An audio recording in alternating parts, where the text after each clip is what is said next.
Why do fans love George Clooney and Brad Pitt together on screen? Why did they dazzle audiences as the dynamic duo of Danny Ocean and Rusty Ryan in the Ocean's trilogy? And now, why are they coming back as the Wolves? It's simple. Their on-screen chemistry together has been a winner for decades, and if they're in a movie together, it's a blockbuster. But did you know that there was supposed to be another chapter in the story together? A prequel to Ocean's 11 called Ocean's 1. Ocean's 1's story was all about how this Danny Ocean and Rusty first met and teamed up. It was supposed to be a prequel film that never quite materialized. This prequel was discussed and even tentatively planned at various points, but it ultimately never made it past the development stage. And that's a shame because the proposal plot and cast were absolutely amazing for any lover of the Ocean's universe. This video will dive deep into the storyline, plot, characters, and more of the film. But before we move on, really quick, please hit the subscribe to stay up to date with our latest videos and show your support. One small click for you, but a huge deal for us. Thanks! And so we thought maybe we'd try it again 15 years later. And by the way, he hits me in the face in this one. I do. Well, you hit me too. No. Oh, that's right. We did it, and then we cut it out. Yeah. I was in my contract. Part 1. The beginnings of a partnership. So after the release of Ocean's 13, the franchise was at a crossroads. The trilogy had been a massive success, grossing over $311 million worldwide. However, there was a sense that the story of Danny Ocean and his crew had reached a natural conclusion. Bernie Mac, who played Frank Catton, sadly passed away in 2008, making a direct sequel to 13 seem impossible. Despite these challenges, the allure of the Ocean's universe was too strong to ignore. Fans wanted more, and the studio was keen to oblige. This is where Ocean's 1 came into play.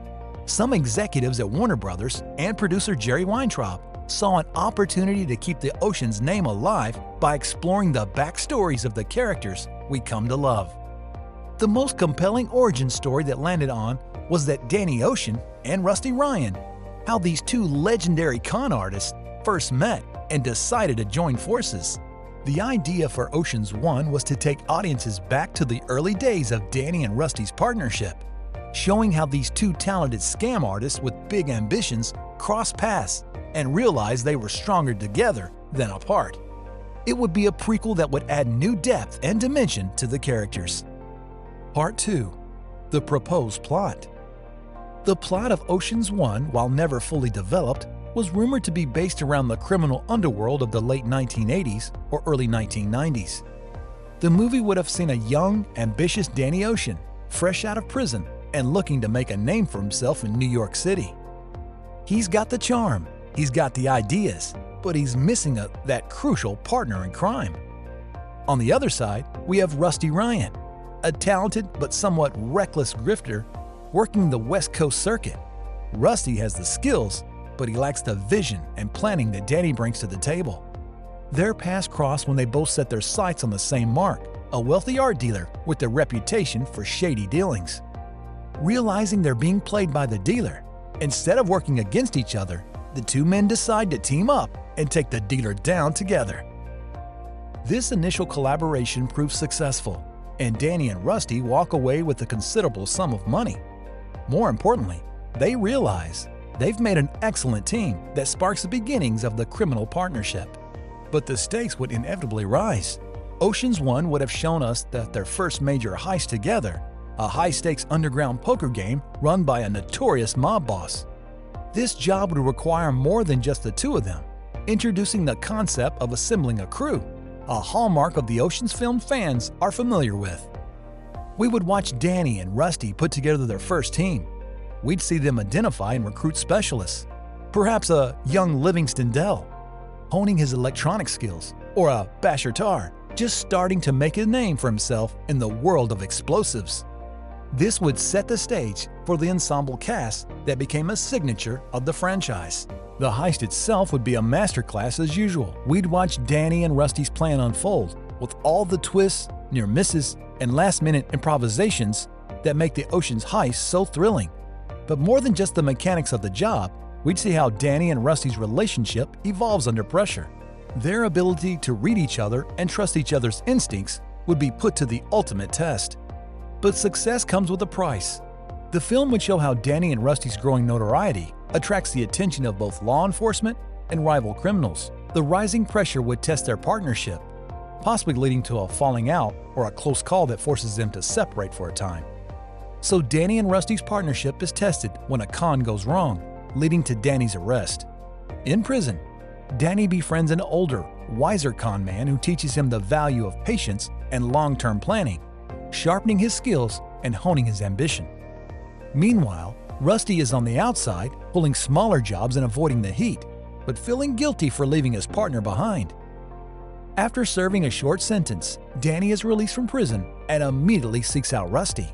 Reunited, the two are more determined than ever to pull off their biggest heist yet, a multi-million-dollar jewelry theft that will set them up for life.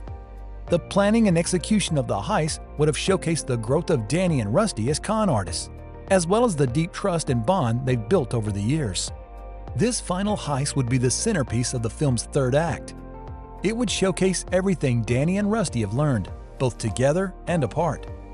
But Ocean's 1 wouldn't just be about the heist. At its core, it would be a character study of two of cinema's most charismatic criminals. As the film reaches its conclusion, we'd see Danny and Rusty at the top of their game, having pulled off their biggest job yet.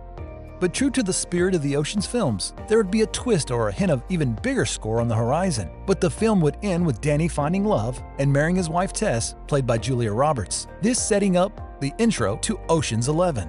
At the same time, Danny could casually mention to Rusty about a casino in Las Vegas that might be worth looking into, furthermore setting the stage for the events of Ocean's 11. Part 3. The supporting cast. While at the heart of Ocean's 1 would have been George Clooney and Brad Pitt, reprising their roles as Danny Ocean and Rusty Ryan. This time we'd have seen a younger version of these characters, perhaps in their late 20s or early 30s. One rumor suggested that Robert De Niro was to play the role of the older, wiser con man who mentors Danny in prison. The idea of De Niro imparting his criminal wisdom onto a younger Danny Ocean would just add more gems to the franchise. As Al Pacino already starred as the Mark in Ocean's 13. There was also talk of bringing in a younger actress to play an earlier love interest for Danny, perhaps a precursor to his relationship with Tess. Names like Margaret Robbie and Emma Stone were thrown around, although no official casting was ever announced. For Rusty's part, there was discussions about introducing a rival con artist who would push Rusty to up his game. Actors like Ryan Gosling and Joseph Gordon-Levitt would reportedly considered for this role. As with any film that doesn't make it to the screen, there were countless creative roads that Ocean's 1 could have traveled down, and the discussions around this prequel project hinted at some fascinating narrative possibilities. But now with the challenge that the timing of a prequel may not fit with the aging actors, maybe that is why they missed the opportunity, has sparked the production of The Wolves. Although there's no relationship between the Ocean's franchise and this new movie The Wolves, it is clear to say to the Clooney and Pitt combination is one that studios knew that fans wanted to see again. So what do you think? Would you want to see Ocean's 1 brought to life? Would Clooney and Pitt be able to play a younger version of Rusty and Danny? Or would they be replaced by a younger, popular actors that look similar to them to reprise those roles? Or could the studios use AI to make Pitt and Clooney look slightly younger, just like we've seen in Benjamin Button, Tron Legacy, and The Irishman? Share your thoughts in the comments below, and please don't forget to like and subscribe to the channel. This helps us to create more videos for you all. This video was made by movie fans, for movie fans.